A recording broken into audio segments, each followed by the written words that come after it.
Fala Enemzeira, a gente está aqui hoje respondendo a dúvidas da minha turma Enem e Letícia pede que eu resolva a questão de número 12 do caderno amarelo de 2023, primeira aplicação, que ela ficou aí indecisa quanto a uma das letras. E Letícia, não foi só você não, essa questão tem uma marcação muito equilibrada entre os itens. No final do vídeo você vai ver o gráfico com a marcação letra por letra e a verdadeira não foi a mais marcada, a verdadeira foi a terceira mais marcada na média, então você vê que duas outras letras seduziram mais os candidatos e candidatas. Questão também que me enganou na habilidade, tá? Eu tinha colocado originalmente como habilidade 16, procedimentos de construção do texto literário, e o Enem, estranhamente, a meu ver, colocou a habilidade número 15, que diz o seguinte, vou olhar aqui, ó, estabelecer relações entre o texto literário e o momento da sua produção. Será que o contexto influenciou?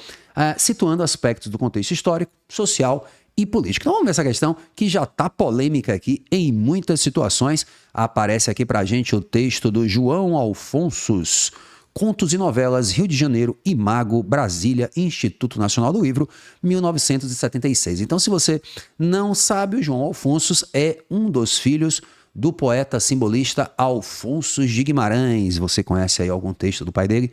Do poeta simbolista, deixa aí registrado para ver se seu repertório tá bom. E o pai dele é mais conhecido do que ele, tá? O pai dele, o Alfonso de Guimarães, autor do simbolismo, rivaliza as atenções durante as aulas com o Cruz de Souza. E o João Alfonso nem sempre é citado como um autor do modernismo nacional dentro ali das aulas de literatura, tá? Mas ele é um autor que já se situa no nosso modernismo, e aí aparece um fragmento de um conto dele extraído do livro Contos e Novelas. Tá bom, então vamos ver aqui o comando. O que é que o comando nos diz? Descrevendo o seu gato, o narrador remete ao contexto e a protagonistas da Inconfidência para criar um efeito desconcertante centrado em quê? Então, João Alfonso era, como o pai, um autor de Minas Gerais. A gente vê aqui a referência, por exemplo, a Ouro Preto, uma referência ao Inconfidente e também poeta do arcadismo brasileiro, Tomás Antônio Gonzaga. Então, a gente vê o autor mineiro aí fazendo, portanto, uma referência ao seu contexto. E ele diz que há no fragmento algo que cria um efeito desconcertante. Isso é importante. Por isso que eu colocava a questão na habilidade 16. Criar um procedimento, usar um procedimento que cria um efeito, que cria um estranhamento, a gente pode dizer assim, no receptor. Em que se situa esse estranhamento? A gente vai ter que ler, obviamente, para descobrir que técnica está sendo usada pelo João Alfonso. Daí que o Enem tenha colocado como habilidade 15, uma habilidade, portanto, que vai pensar no contexto. Se ele é modernista, tem algo que os modernistas fazem que talvez crie aí um efeito desconcertante. Então lá vamos nós para a leitura. Era um gato preto, como convinha a um cultor das boas letras. Então esse gato que eu tinha era um gato preto, como convinha, como era de se esperar, de um cara que gosta de letras, que já lera Edgar Allan Poe, traduzido por Baudelaire. Então ele está fazendo uma referência aí ao Edgar Allan Poe, que eu acabei de citar, o autor do conto Gato Preto. É um conto muito famoso, vale a pena a sua leitura, um conto aí que está inaugurando a tradição dos contos de suspense. Você já leu alguma coisa do Edgar Allan Poe? Então me diga aí também se esse repertório era seu. Então eu tinha um gato preto, já que eu sou leitor, e esse gato preto, claro, né, tinha tudo a ver com meu universo de leitor de Edgar Allan Poe, traduzido por Charles Baudelaire. O Baudelaire, que é um escritor francês que faz a tradução do Poe, norte-americano, para a língua francesa. Preto e gordo. E lerdo também. Era um gato lerdo. Tão gordo e lerdo que a certa altura observei que ia perdendo inteiramente as qualidades características dos gatos. Que características eram essas dos gatos? Ele vai dizer que são, em suma, o ódio de morte aos ratos. Então esse gato já estava lá pachorrento, preguiçoso, já perdeu aí a vontade de correr atrás dos ratos. Já nem os afugentava. Os ratos de Ouro Preto são também dignos e solenes. Não ria, não, leitor. Tradicionalistas, descendentes de outros ratos que naqueles mesmos casarões presenciaram acontecimentos importantes da história. Então os ratos de Ouro Preto têm uma tradição e são descendentes de outros ratos que viram eventos importantes da nossa história. Claro, fazendo a referência à Inconfidência que o comando já antecipava.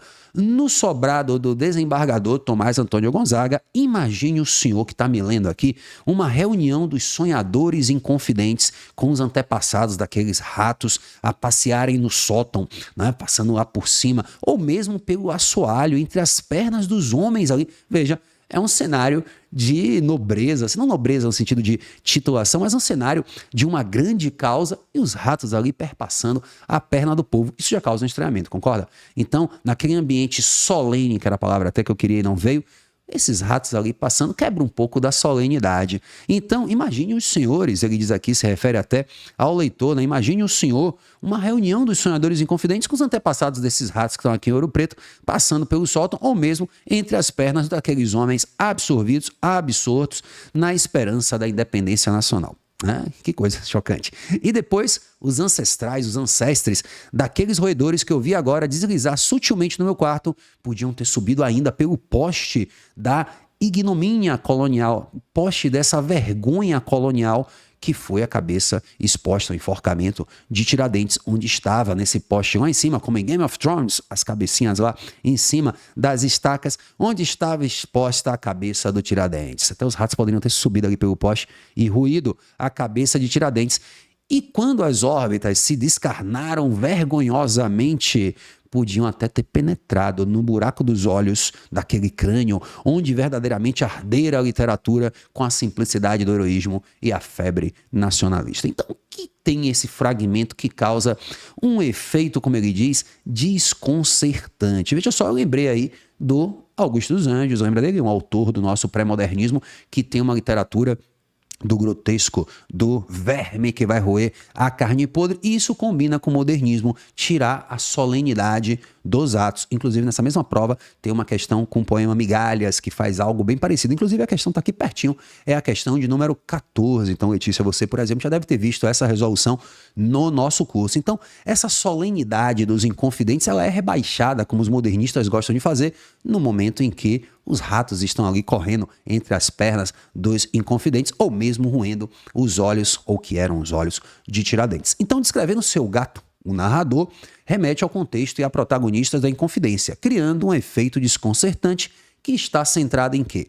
No desenho imaginativo do casario colonial. Casario, tá, gente? É o conjunto de casas de Ouro Preto. Então, há um desenho imaginativo das casas de Ouro Preto, isso cria um efeito desconcertante. Não, né? Ele não parou aí para falar das casas de Ouro Preto, hora nenhuma, né? Ele não falou, só citou, né? Ele citou que era um sobrado colonial onde residia o desembargador Tomás Antônio Gonzaga. Então, só essa parte aqui que ele faz uma referência assim que eu me lembre, mas, digamos assim, digna de nota ao casario, né, aos casarões de Ouro Preto, cidade que eu gosto muito, já estive algumas vezes, inclusive, a última vez, um cara me pediu que filmasse a casa dele colonial, que eu estava com um drone, ele falou, pô, faz um vídeo aí pra mim, pra que eu faça depois um anúncio aqui de aluguel da minha casa, porque Ouro Preto tem muita república de estudante da UFOP, e eu quero anunciar um quarto aqui, e aí eu queria que, pô, você fizesse esse drone aqui, ia ficar bacana. Eu fiz lá o drone e depois mandei para ele. Meu abraço aí a quem é de Ouro Preto.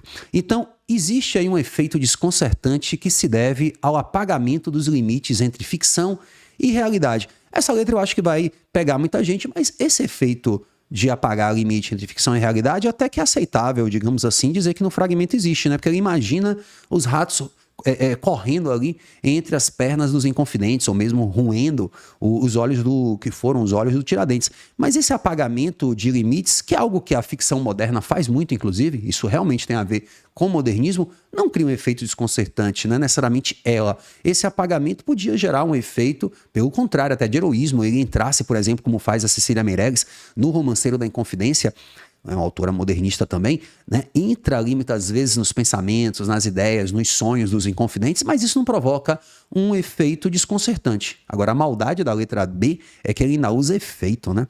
Ele usa efeito e o comando tem efeito. É o cara, saquei.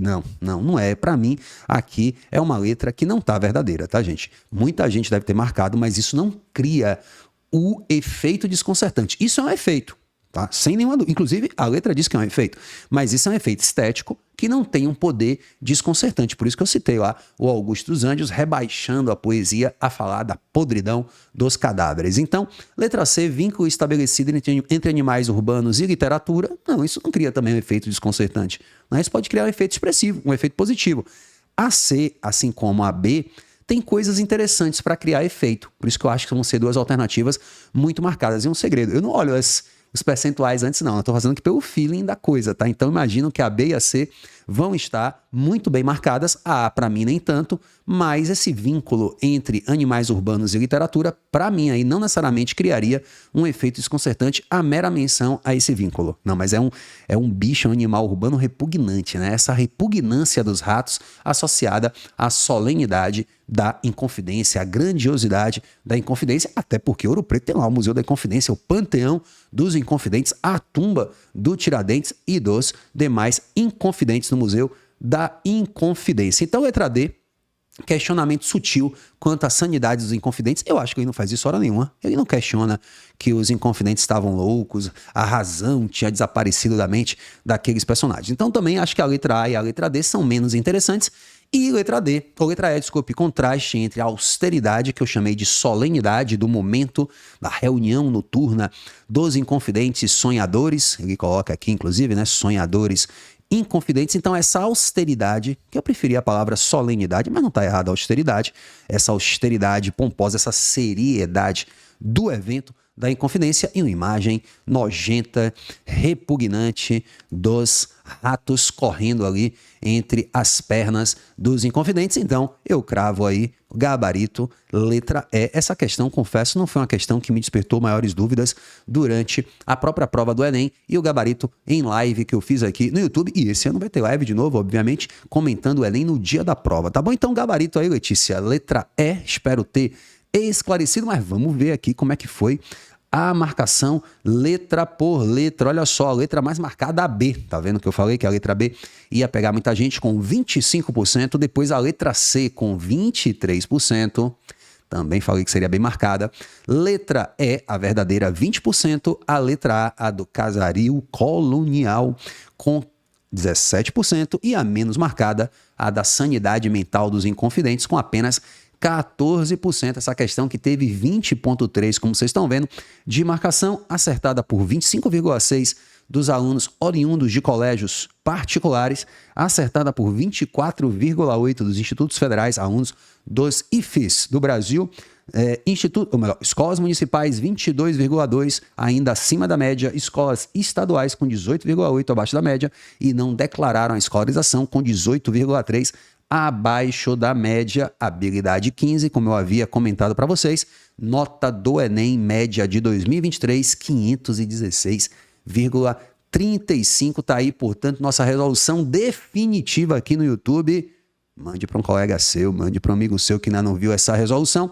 E se você também não conhecia o canal ou já conhecia, deixe seu like aqui, não custa nada e serve para o algoritmo ficar pensando que a gente está entregando coisas boas aqui. Espero que estejamos, claro, que nós estejamos entregando coisas de qualidade. Então deixe seu like aí e se você quiser ter acesso a um banco de questões exclusivas, mais de 100 questões é a meta, chegar aqui, ter acesso à revisão, ter acesso a aulas, é só se tornar membro. Pequena contribuiçãozinha, grande vantagem para você. Posicione aqui seu celular nesse QR Code ou então procure aqui no YouTube de alguma forma e que você, portanto, vai se tornar membro do nosso canalzinho modesto, mas que vai aqui crescendo devagarzinho e sempre, tá bom? Mas não vai embora não. Continue aqui comigo falando de literatura. Vamos fazer uma questão sobre a época ali dos Inconfidentes, sobre, enfim, agora o arcadismo, numa questão mais antiga, mas que eu gosto dessa questão. É uma questão que vira e mexe, aparece um comentáriozinho aqui no YouTube agradecendo pela resolução. Então vamos ver. Pátrio Rio, poema do arcadismo, do Cláudio Manuel da Costa, também uma questão que esbagaçou o povo, teve cerca de 22%. Você gosta de questão difícil? Clica aqui que eu estou te esperando.